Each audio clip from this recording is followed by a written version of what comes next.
Okay. Hi, everybody.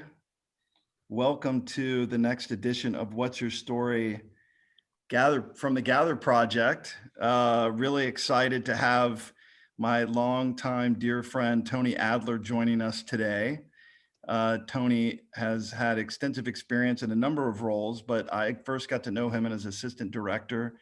He's got some extensive experience about that. And I think for any people who are interested in that role or on set in general, will be great, but he's had extensive experience as a producer too. So I'm excited to have him here.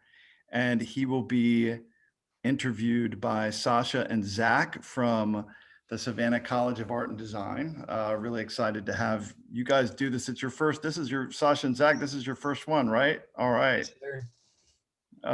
So, as these things go, we'll talk for about an hour.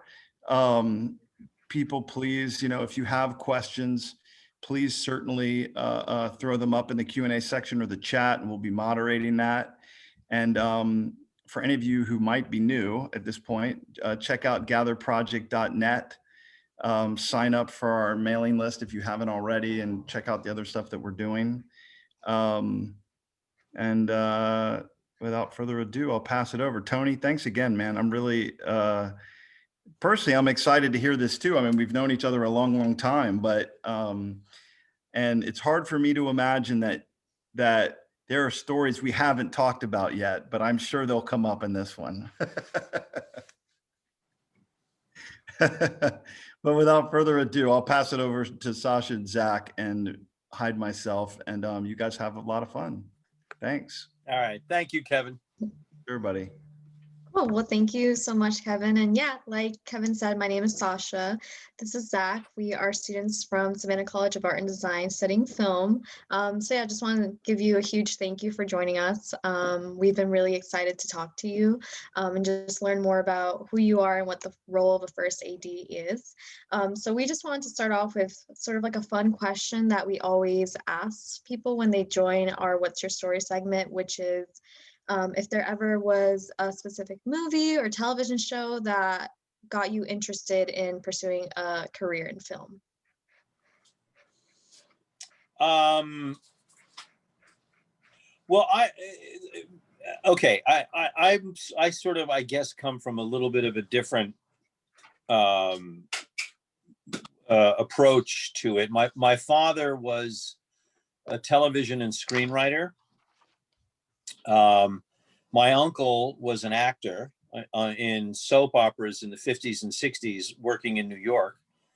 And so this is something that I've been around all my life. And I was that and theater as well. And I've always, from the time I was a little kid, I mean, that was sort of a family routine. We would go to movies together. We would watch TV shows all together. We would go to the theater together. I was an actor in local theater groups when I was a little kid.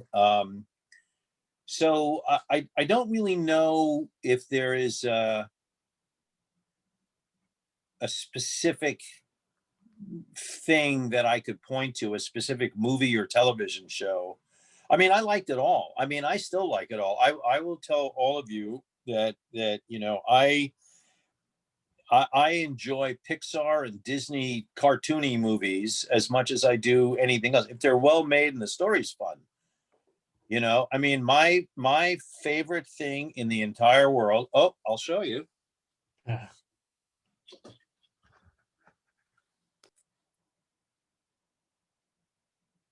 I am the biggest Minion freak in the world. Now, why?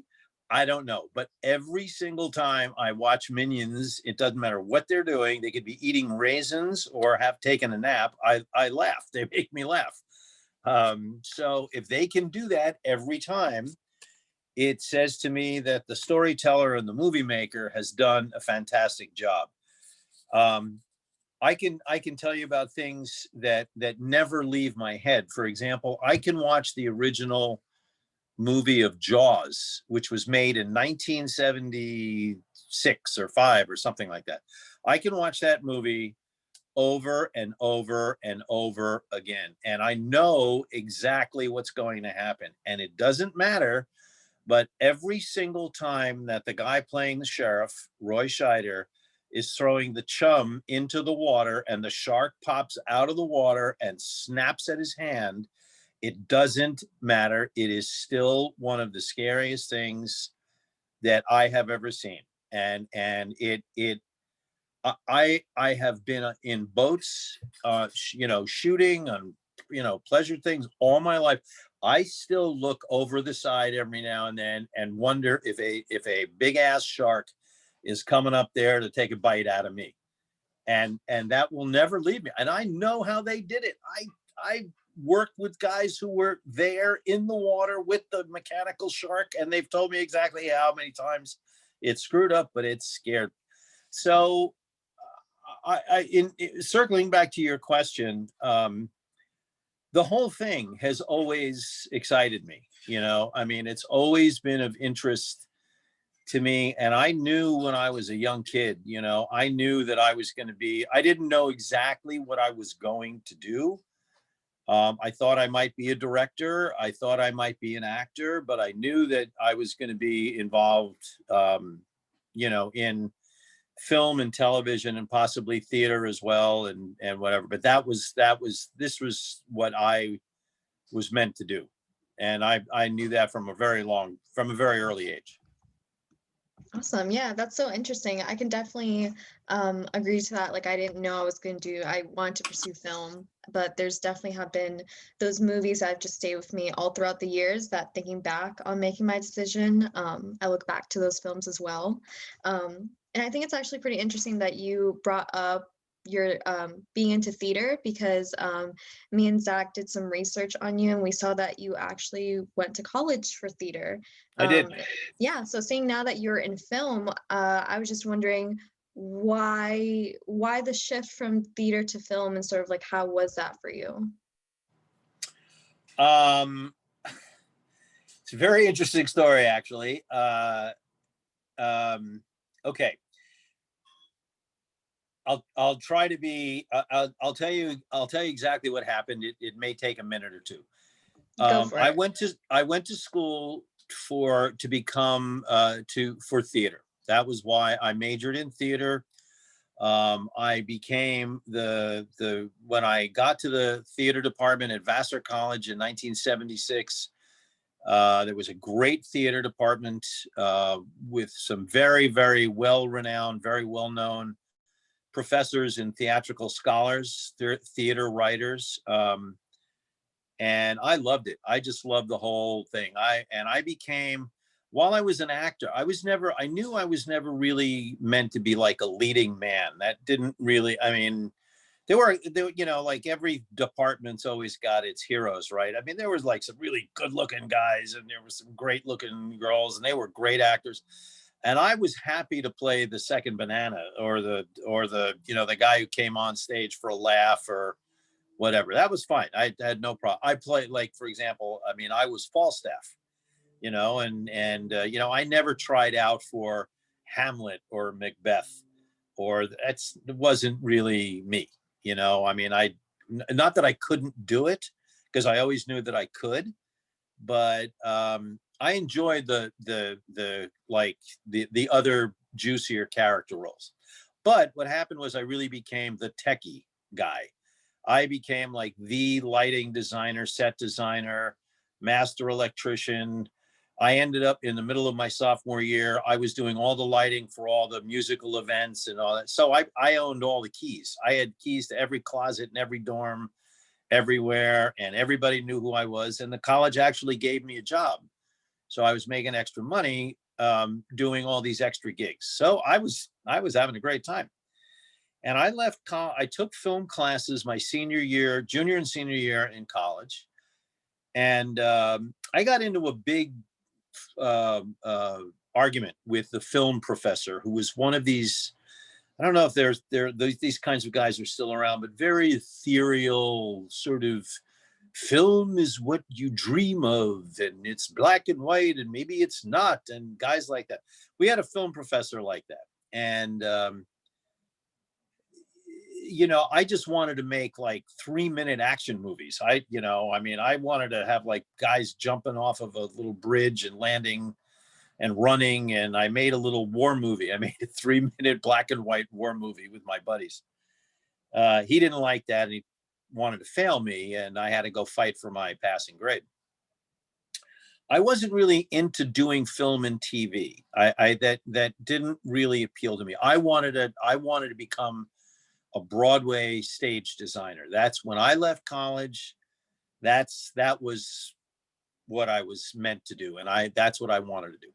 So I got a job working at a couple of. I became a head roadie for 2 rock and roll bands working in and around New York.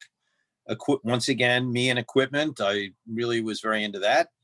And I got a job working as a technical director at 2 different off Broadway theaters.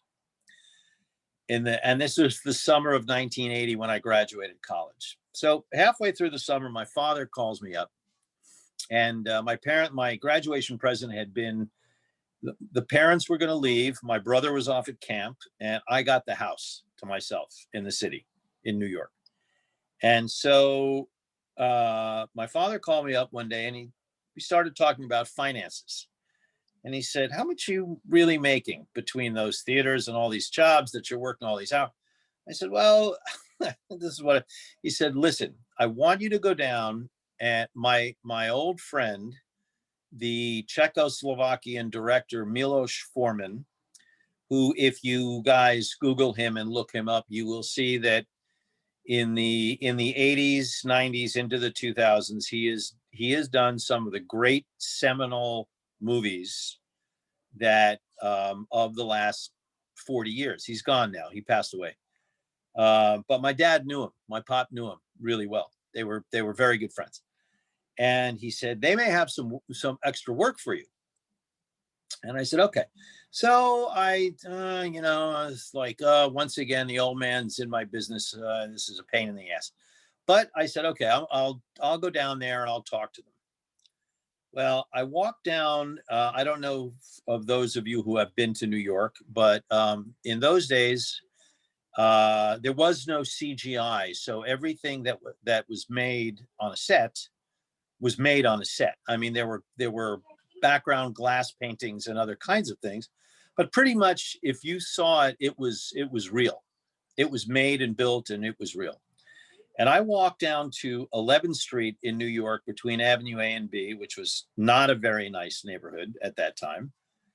And I literally stopped and had to catch my breath. And there were hundreds of workers, carpenters, construction guys, painters, and they were completely refacading 3 square blocks for the movie to shoot on. And I just stood in the middle of that and I said, this is unbelievable. This is cool. And I went and I met with the director, Milos Forman, and we talked about my father and their relationship and how they had met at a film festival in the 60s in Czechoslovakia, which I didn't know about, and a bunch of other things. And later on, well, they hired me on the spot. It was funny. I actually handed the producer, who's also a very well-known guy, I handed him my resume, which was all theater. It was all theater and rock and roll thing. And the guy, who also knew my parents very well, looked at me and he just started to laugh. And he literally took my resume and he went like this. And I was like, oh, whoa. And he said, you're starting at the bottom. Know that, but know that we're looking out for you. So everything that you do will be under a microscope. So that's good. But you're at the top of the list. So, you perform, we'll perform for you. And I was like, wow, okay. And the very next day, I quit one of the 2 theaters I was working on and made an arrangement only to come in when I was needed. And I called the bands I was working with and I said, I'm only available on the weekends. And I went in, and my very first job at $50 a day, which wasn't actually bad at that time, was gutting by myself and painting 2 side-by-side tenement buildings and turning them into dressing rooms for the 100 actors that were going to be used on the street, the speaking roles. And they were doing it all around. And they gave me 2 buildings, a bunch of petty cash to go out and get paint and rollers and futons and pillows, and said, you have 5 days, fix it. Okay. No one's good. No, make it right, fix it. We'll be here on Friday at 5. They better be ready. Okay. And so that was the start. And I, there were so many, I mean, there's so many great experiences that I had on that particular film that launched me into finding things and doing things in the business that are amazing. I don't know how many of you guys who are on this call are very into cinema history, but one of the great actors of all time was a guy named James Cagney. I don't know if you know who he is, but he was the quintessential tough guy in the 30s and the 40s into the 50s. He was also, and I recommend anybody who loves musicals, go watch the movie Yankee Doodle Dandy from the 1940s. He was amazing. But something that nobody knew was that he was born and raised on the Lower East Side of New York around the turn of the century, when all the immigrants were pouring in from Eastern Europe. This is an Irish guy. This is Cagney, very Irish. Now, when he was doing Ragtime, the movie was Ragtime that we were doing from the E.L. Doctorow novel, which was brilliant. And Cagney was very old when he showed up. And they brought him to the set while we were still building, before we started to shoot, to show him everything. And off in the corner were a bunch of extras, local people from the area, with long beards, all white men with long beards and everything else, that we were dressing as Hasidic Jews, long black coats and hats and the whole thing. Cagney, now he's 80 something years old. He's very infirm. He's got a nurse. He's got a walker. He's being followed by news cameras. James Cagney, the Irishman, walks up to these guys and he starts to speak Yiddish to these guys who didn't understand the word he was saying, because they weren't Yiddish. I mean, one guy was named Sal, and there was another guy. There was a couple of Jaimes and some guys from the Puerto Rican section down the block. So they had no idea what he was talking about. But it was very moving to me to see that, and because I knew a lot about his history, and I had studied a lot of his movies. But I had many of those experiences on my very first film, and they will stay with me forever, and they locked me into being there. And I guess I was very open to them, too. I was ready to kind of be, awestruck. So I was very long-winded. I'm sorry, but no, you're fine. You're fine. I think it's even like more beautiful to hear those stories, like after you saying that you weren't, like, film was never in the books for you. You know what I mean? You just showed up, got a job, and then it's been, since that day you've been working in film. And so I think thank you so much for telling that story. I love hearing stories about people going into film when it was just like a last minute decision. I just think it's super interesting just how many people get into this industry just not planning it at all. So I guess my next question for you is actually, we want to interview you as a first AD. And so I know you said that you started off with like painting and like making dressing rooms and stuff like that. So I was just wondering, when did you discover that being a first AD in the film industry is what you wanted to do? On that movie. Absolutely on that movie. Can you see me? Because something No, just I weird think happened. your video just went out actually. Oh, hold on. Okay, That better? we got you. Yeah. Yeah, that was strange. I'm sorry. It was on that movie, and I will tell you exactly how it happened. On that film was a guy who, and you can Google him. He's been very well known for the past 50 years in the movie industry. His name is Michael Hausman, Hausman. Michael Hausman was the producer and the first assistant director on that movie Ragtime. He had worked with Milos Forman a couple of times. He was one of the top guys in top ADs, first ADs in New York, and indeed, at that time in the country. And he was he was sort of like an Ernest Hemingway character. I mean, he wore kind of an Australian, one of those, I don't know what they call them, those hats with the flap that goes up like this and the brim comes down like that. I don't know there's a name for those hats. But he was a very larger than life guy. And again, he was a person that my family had known for a while. And I had always really respected him. And I remember the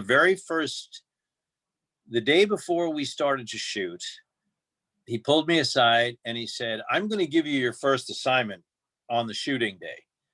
And I was like, wow, this is great.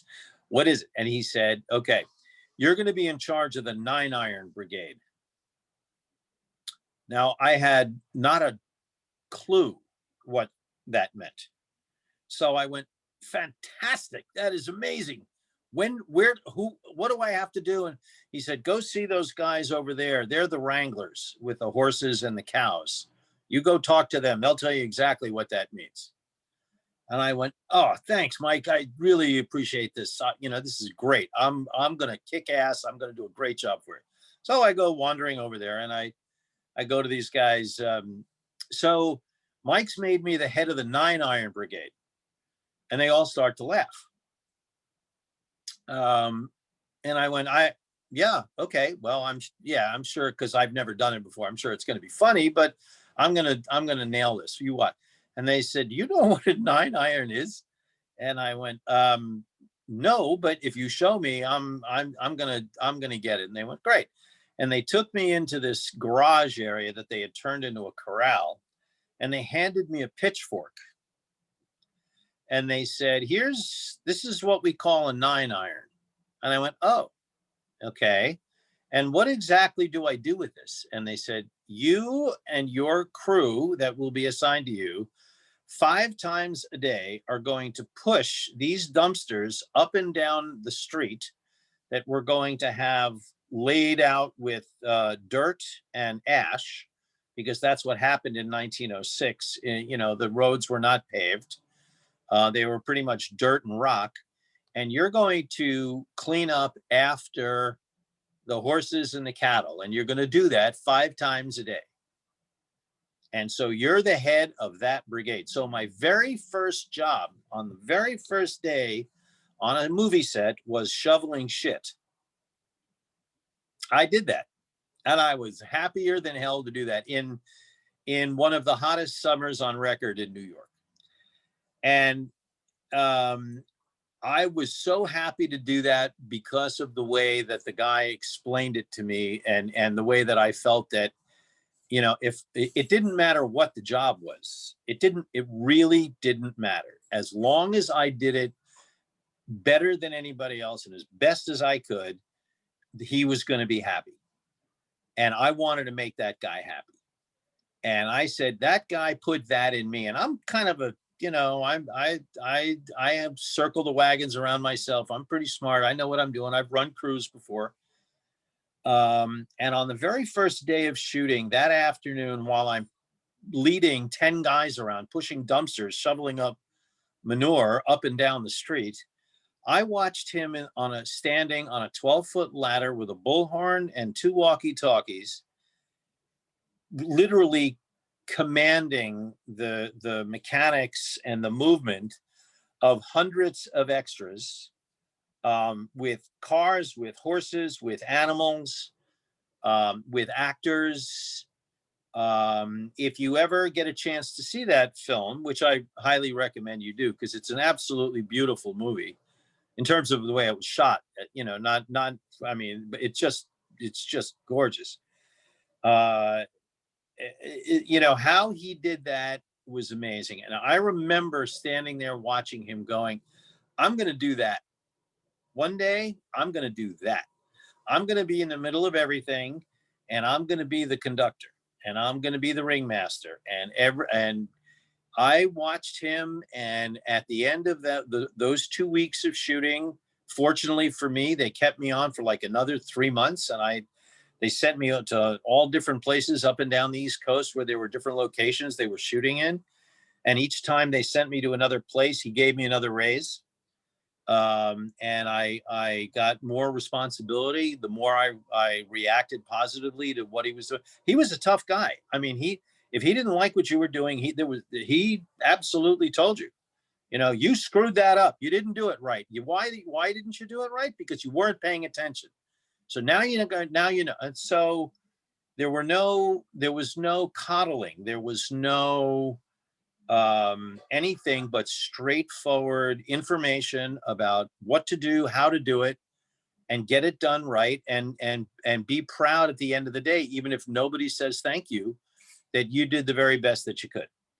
And so that instilled a certain way of going to work every day that I have carried with me ever since. And a lot of people, especially in today's world, a lot of people don't appreciate things like that. If you talk to them a little bit, on the sort of downside, they get upset. If you're not very nice to them, they get upset, when really what you're only trying to do is you are only trying to get them better at their job. And sometimes you don't have a lot of time to waste, sitting down and going, listen, everything is fine. Everything's okay. Let's talk it out. Do you have any questions? Sometimes you just don't have time to do that. And, it does become a rough ride sometimes, as the first assistant director job is a very tough job. It is one of those jobs, and I know Kevin can talk to you about it as well from his side of the fence, but it's one of the jobs that if something is not going right on a set, the first AD is one of the 2 or 3 people that are immediately in the crosshairs about getting fired and replaced. Because if it's not working well, it's got to be the first AD's fault, or the cameraman's fault, or it's the electrician's fault because he's too slow and he doesn't, the lighting looks up. So we're right up there. And so there's a lot of pressure about doing that. But that never bothered me, it never did. And it was really on that movie, on my very first film ever, over 40 years ago, that I knew that was something that was in my sights, and I wanted to do that. So I hope that answered your question. No, it did. And I actually find it, again, super inspiring that like day one, you set your mind to it and then you did it. You know what I mean? So that's awesome. Thank you. And so I guess my next question for you, actually, you started talking a little bit about it, but some people joining us tonight might not know exactly what a first AD is or is trying to learn more about it. And so I wanted to ask you sort of like less of like a textbook definition of what a first AD is. I was curious to hear like what a first AD role means to you, and what the job entails. Okay.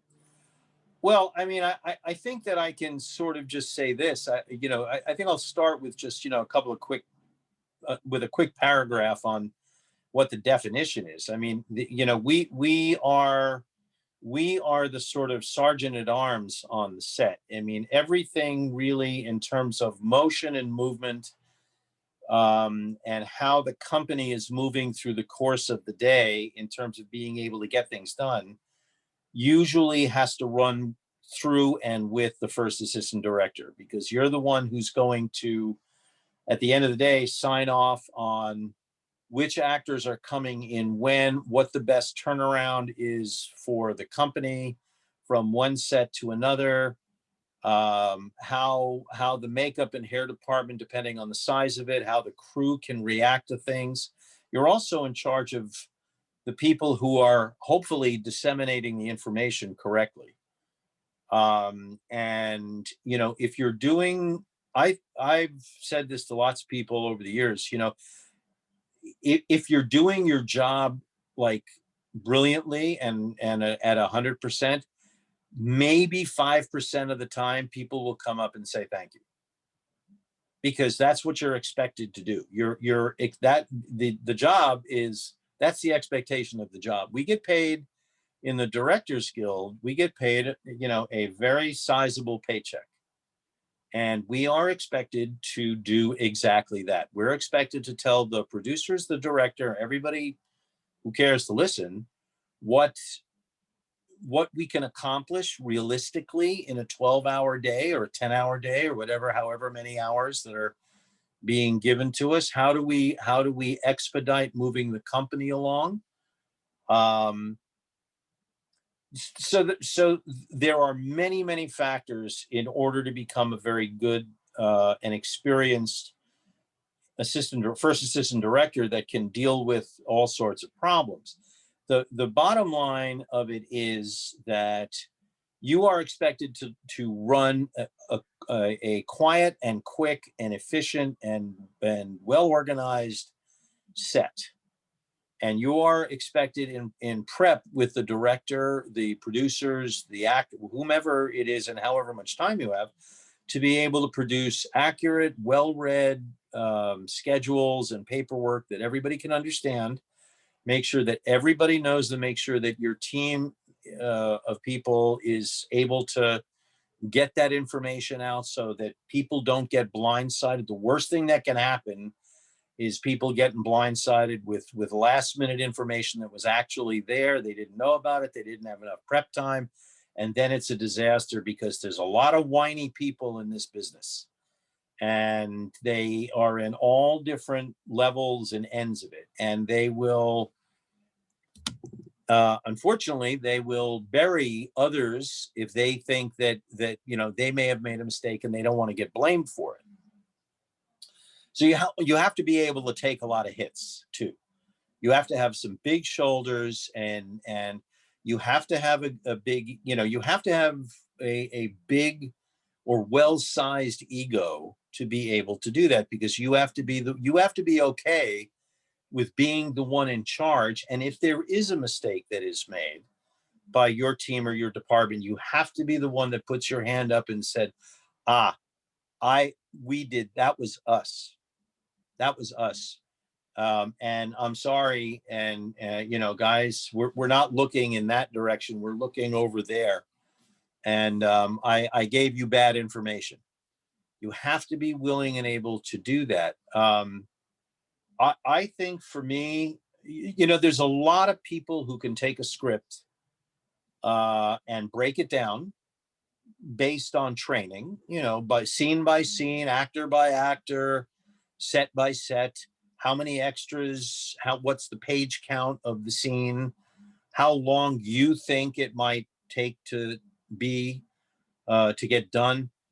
But there's a tremendous amount of X factors in being an assistant director. And I think one of the most important things is being able to realistically read your crew around you, to know no matter what a producer might tell you you have to do, to what you realistically can and cannot get done.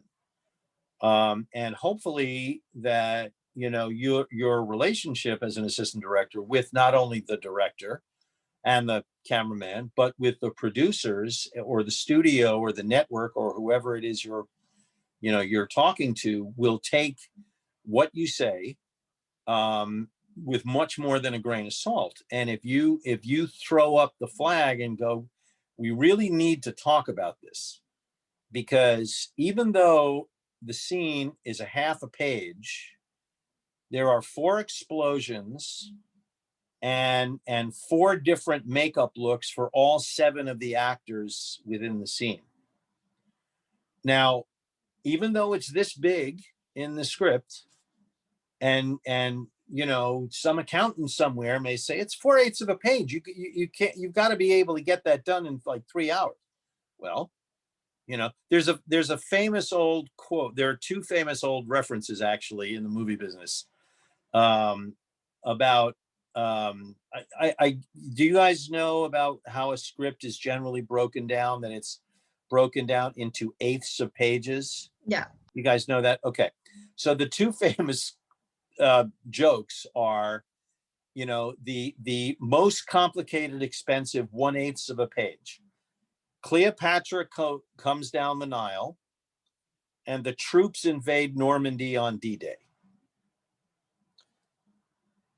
So that should sort of, you know, tell you. I mean, like an 1/8 of a page could cost you $20 million and take 6 months to shoot. Just because it's an 1/8 of a page doesn't necessarily mean you can do it in 15 minutes. So you know, and to dovetail onto that, I think one of the most important things about being an assistant director is not being afraid to ask questions. And there are a lot of people who will generally take some pieces of information and just accept it. It's just say, okay, right, all right. So the cameraman says it's only going to take, you know, 30 minutes to light it. Something doesn't smell right about that. Why doesn't that? And then you start thinking about it and you go, oh, we have to walk all of the equipment up 5 flights of stairs, and the stairs are only 3.5 feet wide because we're shooting in a tenement. So it may take him a half an hour once he has all the equipment that he needs in the room, which may take 2 hours to get there, the way we now have it set up. So it's not, it may take a half an hour to light it and a half an hour to shoot it, but it may take 2 hours on either side to get everything up and everything down. So is this place here that we're going to be in, is this place really worth literally a half a day of our crew doing that? Is it, I mean, we can't find a place on the ground floor. We can't find a different, really? We can't? Because we're just going to go overtime, and that's what's going to happen, you know? So you can't be afraid of asking questions. And I think that has to do with your ego, you know, because you're going to get yelled. Someday it's going to happen. You're going to get yelled at. People are going to tell you, you don't know what the fuck you're talking about. Stay out of our business. We know what we're doing. It's going to happen. You know, it just is. I don't know. I've trained a tremendous amount of people over the years. I don't know any assistant director anywhere, first AD, second AD. I don't know anybody who has not gotten into a fight, an argument with either crew people or location managers or transportation guys at some point on almost every picture. You have your vision as an assistant director about how things are supposed to go in terms of servicing the company. It's almost like you are your own character. You in a movie, you have to have a vision. You may not be right all the time. And that's why communication is the most important thing. Because you've got to put it out there. You've got to say, this is what I think. And if somebody goes, well, I beg to differ, you have to listen. You have to be a good listener. And if somebody says, I think we can do it faster, better, more efficiently, and get more out of the scene by doing it like this, you have to sit there and go, okay, well, let's talk it out and let's see if your version's better than mine. Because if it is, we're going to do your version. But at least you did it, and at least you got it out there. And believe me, I got to tell you, there's a lot of directors out there who don't want to hear it. Well, I don't, whatever. I want to shoot. Great, I get that, but you're not shooting until we're ready, and you can jump up and down and scream from here to tomorrow. But we need to, if you want to get everything done that you want to get done, you need to allow me and the guys and the people and everybody to figure out the best way to give you the most shooting time you can possibly have in the course of a 12-hour workday. You have to allow us to do that. If you don't allow us to do that, I don't know what's going to happen. So did I address your questions there? 100%. Yeah. And like, I just thought it was really funny when, yeah, I just thought it's funny, like relating from like student film sets, like, you know, dealing with like camera or lighting, and they're like, oh yeah, it'll be done in 30 minutes. And they actually have like 20,000 other things to do at the same time. And you're like, will it be done in 30 minutes? I just think that's funny that it still happens in the actual industry. But I'm actually going to turn it over to Zach because he has an audience question that relates a little bit to what you were just talking about. So yeah, our audience question is, what does a good AD director relationship look like? So touching on those things where it's like you're working with a lot of different people, but what does your specific relationship with the director, and how can you make that as helpful as possible? You mean in terms of communication, and is that what the question is referring to? I believe it's communication, and also probably trust between you and the director. Like, how do you establish that bond and that trust with each other? Well, interesting question. I think, first of all, I think every relationship with every it's like I was saying before, you know, specifically in this area, every relationship that you have with a director is going to be different than a relationship with another director, because this all depends on people's personalities and how they communicate. I have worked with directors who are so organized that before I can even have my first cup of coffee in the morning, they're on top of me with a full shot list of every scene, where they want the camera, what they want everything to do. And they go, here, you deal here, take this. And I don't know but this is everything I want to get done today. You figure it out with the guys, because I don't know what to do. But this is exactly what I want to do. There are relationships with directors who kind of, you know, they sort of show up and you say, how would you like to start the day? We're going to do scene 27. That's first. And I have the actors in makeup and hair right now, and I can bring them out for rehearsal right when the bell rings and we have our first crew call, so we can rehearse the scene and block it and figure out where everybody goes. And then the cameraman can do what he needs to do and all that. And I've had directors look at me and go, I don't know. That sounds pretty good. So as I don't know how to, okay. I think the best way to approach the answer to that question is, if you're the first assistant director on a movie, it is incumbent on you to make the set move along. Somehow, some way, you have to find ways of doing that, even if they're incredibly difficult. So the best relationship, I think, you know, at the end of the day that you can have with the director is making the director's day successful, making the director feel like they got, however they did it, however, whatever you pulled out of your hat to make it happen for them, however you made that work, that they were allowed, they got what they were after. They got performances from their actors. They had a quiet, well-run, organized set. There weren't a lot of disasters. So the best way I would say to engender a great relationship with a director is to try to, in prep, with the director. Spend as much time with that director as you possibly can, number one. Talk about the script all the time. Talk about the personalities all the time. Talk about the kind of films. Where is the director coming from? I mean, every director that I have ever worked with on any movie has always got visions of something that are spurring that person on to making the movie in a certain way.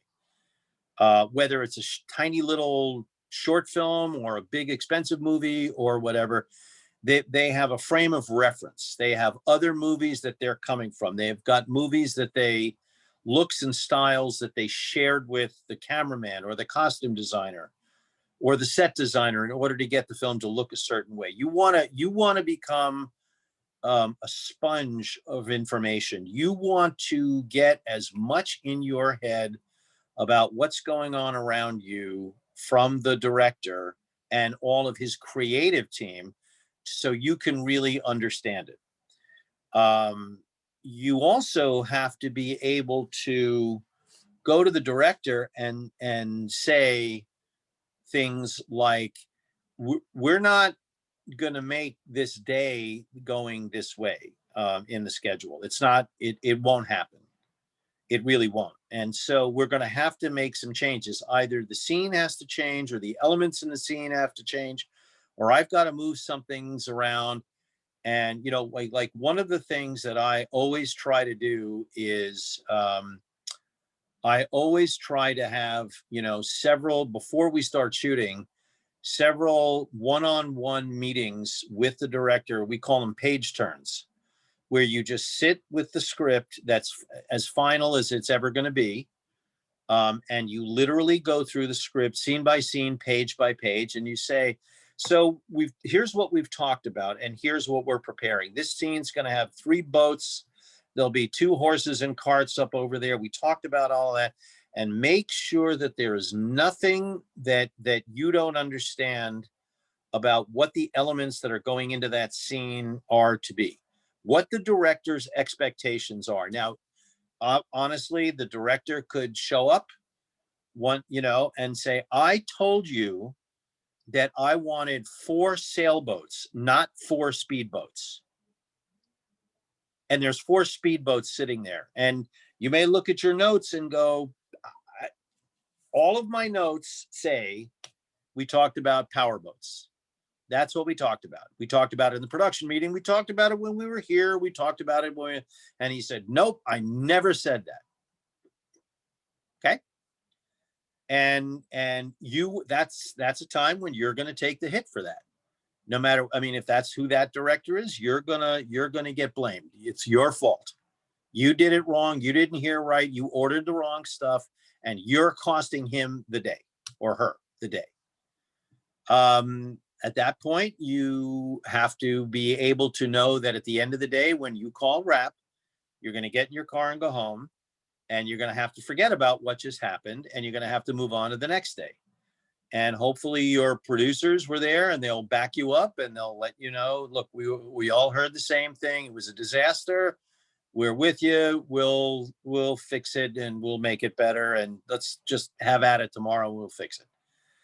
I guess really in terms of making the relationship the best way you can, it is about putting, as an AD, it's about putting the communication and understanding with the director and understanding who that person is more than anything else. It really is incumbent on the AD, I think, to go ahead and do whatever you can to squeeze whatever information you can out of the director and share it with everybody and help put that director into the right place. Like I was on a picture in Puerto Rico, and the director was like a kid in a candy store at one point.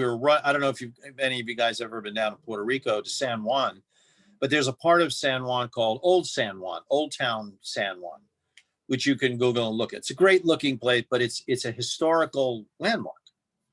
And you can only do what the city tells you that you can do on certain areas when you can do it. That's it. Doesn't matter how much money you have or who you are or whatever. if they don't want you in front of certain buildings because of certain things going on at certain points, or there are cruise ships coming in and they're offloading on a given day, you don't get it. It doesn't matter who you are. You could be the biggest director in the world and have more money than God. You're not gonna, they're not gonna upset their tourist business for you. And I had this director on this small little movie we were doing, and he was like, "Yep, we're gonna do all it, and then we're gonna do." And I was like, "Listen, what we need to do is come up with the A plan that you would like to have, and then we need to come up with the backup plan when and if we get shut down, because we were this is what you want, and we are going to ask for that. When they say no, which they probably, because we were at one point, we were standing in the middle of this square. It was like, there's no way they're going to let us shut this thing down. And I said, we will ask, we will go to the meeting. We will ask them, this is what we want to do. And if they say yes, great, we'll do it. But if they say no, we need to have a backup plan, in order to make sure that we can keep going without having to come back here and restart everything. So let's figure that out. And you will get a lot of grief from from a lot of different types of people. They will say, that's what I want. I'm the director and I'm telling you what we're going to do. Great. Okay. You go to the meeting. And there are times when you just have to, you have to kind of take it on the chin. You have to be accepting of behavioral issues and problems and all of that. But your job as an AD is to get the director, the producer, all the people that have put their faith in you to follow you and to follow your best instincts without making a big deal out of it. So hopefully, I guess it kind of boils down to having a tough skin. If you don't have a tough skin, doing this job is going to be difficult for you.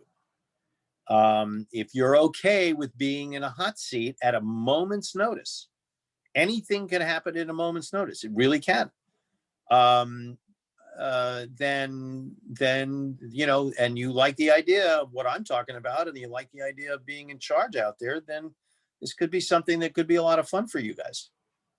So Zach, did I get anywhere near the mark there for you? I think you hit the mark, and I think you hit everything around the mark as well. So we covered a lot there.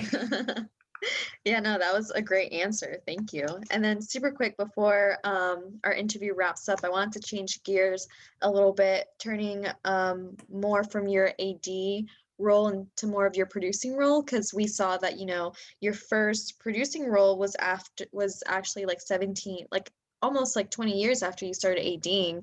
So we were just wondering why the shift. And then we also want to talk about your new film that you produced that's coming out early this next year. And just, yeah, if you could talk more about like you as a producer, like your shift from AD to producer, and a little bit more about this film that you just completed. Okay. In many ways, like I was telling you earlier about my experience on my very first movie, Ragtime, I mean, that first AD was the producer. So everything landed in his lap and he ate that up. He loved being that guy. He loved being the guy right in the middle of it, being able to make those decisions for the entire company. And that was how his head worked. When I saw that and knew what he was doing and how he was doing it and how he set it all up, I thought that was extraordinary. And that had always been something that I set my sights on. I wanted to be a producer AD at the same time, because I think that as some of you go on in movies and in the business, there is so much that gets solved right next to the camera with the director and the cameraman and the executive producers and the producers, that it's right there, that if you can handle it, and it's not for everyone, it isn't. It really, I mean, you have to know that it's not just something you can just go, oh, I think today I'll be a painter and then tomorrow I'll be the producer AD. I mean, you can't really, that doesn't really happen like that. It has to be something you want. and feel that you can handle the load. It's a big load. I will tell you, you know, there's a lot of stuff that gets dropped into your head in order to do that. But I do think there's another angle to all of this, which is that I think many ADs, not just ADs, but people in general, at a certain point in their lives, would really like to not be working for other people. They would like to be the big mucky muck in charge of whatever it is they're doing. And I that's true for me too. You know, I mean, I work really hard for a lot of people who I never understood how they got to be a producer. How did they get that job with their name on the back of a director's chair in the middle of the set? How did they get all that? How did that moron get that job? I mean, how did that happen? And you know, there's a lot of people out there, and myself included, I have to say, who would rather now at a certain point in your life feel that you are qualified to be able to do that job as well as that guy or this girl or this person or whatever, and you should be afforded the chance. And sometimes it's really difficult to get there, because, you know, we, as I said, you know, we get paid a lot of money. We, you know, on some job, if you're on a TV show, you could be making a lot of money every week for 9 straight months. I mean, you're a wreck when you finish it, but you're making a ton of money and doing really well. Or you're working, you're like the guys who work for Cameron on the Avatar movies and all of that. You don't work for, you're working for like 3.5 years, you know, on one movie or 2 movies. I mean, you're just constantly on the payroll. Why? Because they can do that, and that's great. I made the move because it was really became time for me to make an upward move, not a vertical move as opposed to a lateral move.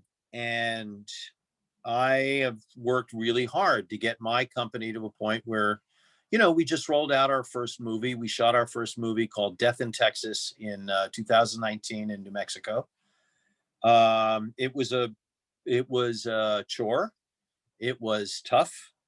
I was also, although I'm not listed as the first AD for certain credit reasons, I had to help my business partner out. So I gave him the credit, even though he was really sort of the line producer guy off to the side. I was the producer AD on the set. Tough movie to shoot in 21 days. We had a terrific cast. I got sick 5 days into it. I was really not in good shape for the entire movie. But we pulled it off. And at the end of the day, you know, I'm extremely proud of what we did on that movie. And while it may not make a ton of money, it's a great looking little film, and it's gonna make some noise, and it's gonna get some attention. And if we were not in the COVID world, it would become a festival movie pretty big, I think. So, you know, it's like in this business, there are always goals to shoot for, right? And, you know, after a while, being an assistant director, as much as I love it, and I love doing my job, and I'm 62 years old, and I've been in production on sets for 41 years, and I love the set, and I wouldn't want to give that up until I absolutely have to give that up. But being the producer, being the guy who actually can make the decision without having to report to a bunch of other people, and putting your best foot forward and taking your best shot at something, is very rewarding. If you're successful, or, you know, a little bit or a lot, you feel really good that you've made the right decisions. And again, you know, it's one of those jobs where a lot of people are not going to come up, pat you on the back, and say, thank you, you're a genius. Some will, you know, nice people will. I like to do that with my team all the time. You know, I think that, you know, a couple of kind words here and there, if they've done it well and it's not gratuitous, really make the difference.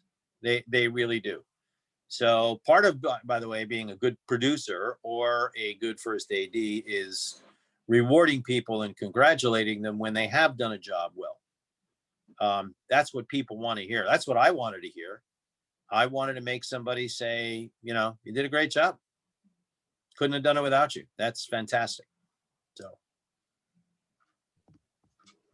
Awesome. Cool. Thank you so much for, yeah, I never, yeah, I guess I just never really thought about the combination of those roles. And I just find it really interesting how you managed to do both. And super quick before we finish up this interview, I just want to ask if you could just give a little bit more detail on when your film is coming out and when Sure.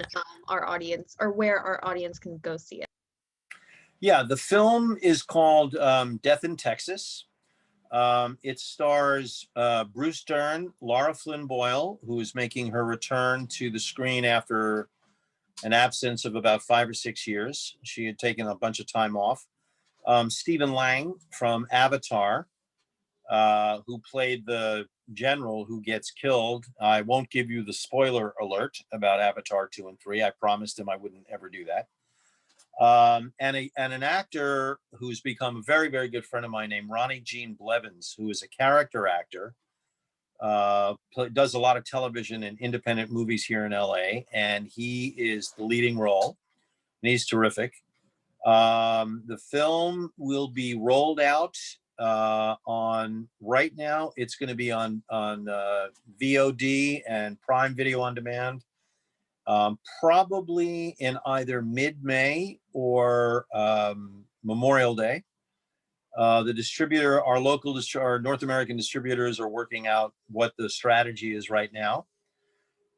We have deals in the works at Netflix and Amazon. We're trying to figure out who is eventually going to be the best long-term deal for us, to see how that's all going to work out for that end of it.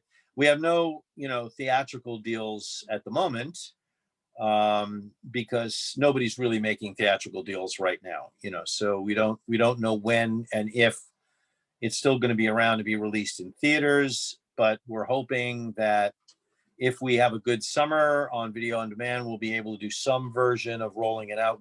While we were making the movie, we made very good friends with a guy who owns a theater chain around the country called Alamo Drafthouse. And they love the movie. The guy's seeing the movie and he's really interested when he can open his theaters in doing that. And we may be able to actually get it into some of these pop-up drive-in theaters that are now becoming incredibly popular all over the country. So come the spring and summer, we might be a drive-in movie hit. I love that. Awesome. Well, thank you so much, Tony, for taking the time to talk to us. I've definitely enjoyed all of your stories and just have much better understanding and appreciation for ADs. So yeah, I just want to say thank you so much for joining us. It really meant a lot. And I was super excited to have this interview. So thank you. Oh, it's my pleasure. Thanks a ton, Kevin. Tony. Thanks. I just have to say, it's funny. I mean, we have had a chance to talk a lot and hear stories, but I did not know that you started out with Ragtime, which is just a gem of a film and a movie I remember seeing, and one of my favorites from a long time ago. I highly recommend to everyone to watch that and all of Milos Forman's movies. I mean, he's a genius. That's amazing. Hearing you talk about the relationship with directors, it was a great question. It made me think that, it's interesting. The AD is one of the only other positions that, like a producer, kind of has a split responsibility in terms of who the responsibility is to, in a way. It's like you're trying to support what the director is trying to achieve, and at the same time there's a responsibility to the production to try to deliver what has to be done on that day. And it's interesting because I always say that as a producer, it's like, you're trying to be there to support what it is you're trying to capture creatively, and at the same time you have a responsibility to deliver what you're supposed to deliver on time, on budget, and those things. And the challenge of it, is really something, you know, Yeah. and you know, that you have to try to navigate that path is really difficult. You know, it can be, depends on the circumstances. Some days it's more difficult than others, but I think you captured it so well. Like listening to you tell those stories, I think it's an incredibly important job. Um, incredible and can be a lot of fun. I mean, we've certainly had, you know, our fun in the past, but you know, to me, I always think like as a producer, I'm always watching the relationship between the AD, the cinematographer, the DP, and the UPM. You know, and if those three, you know, those are the three people basically who are really responsible for, you know, making that day work. You know, obviously the direct, you know, and of course the director, you know, but it's like if it's, you know, as a producer, it's like though you're working with that group, you know, every day in the trenches to try to figure out what you're going to do, you know, and you prep as best you can, and then you get in the day of, and shit happens, you know. Yeah. Yeah, I mean, Kevin, you and I have had conversations before about differing styles of ADing, and you know, for you guys who are out there, there are different styles. I mean, there is the style of assistant director who stands next to the director at the monitor all the time and is not in the middle of all of the stuff going on that's out, because the camera can be 30 feet away in the middle of action and sequences and stuff like that. That isn't me. That's Well, not and what I do. I would tell you, you know, look, you're obviously, well, these guys don't know, but you're one of the best ADs I've ever worked with. And the things that make you great, a part of what makes you great is it's all the parallel tracks that are happening at the same time, right? It's getting every department to be working together. So when camera's ready, everybody else is ready and the actors are in front and you're going. And that when that's going on, other people are doing all the other things to get ready for the next thing. You know, it is just nonstop thinking parallelly, you know, all the things that are going on and having a sense of how long things are going to take. I mean, one of the funny things that Tony and I do whenever we're working together, it's get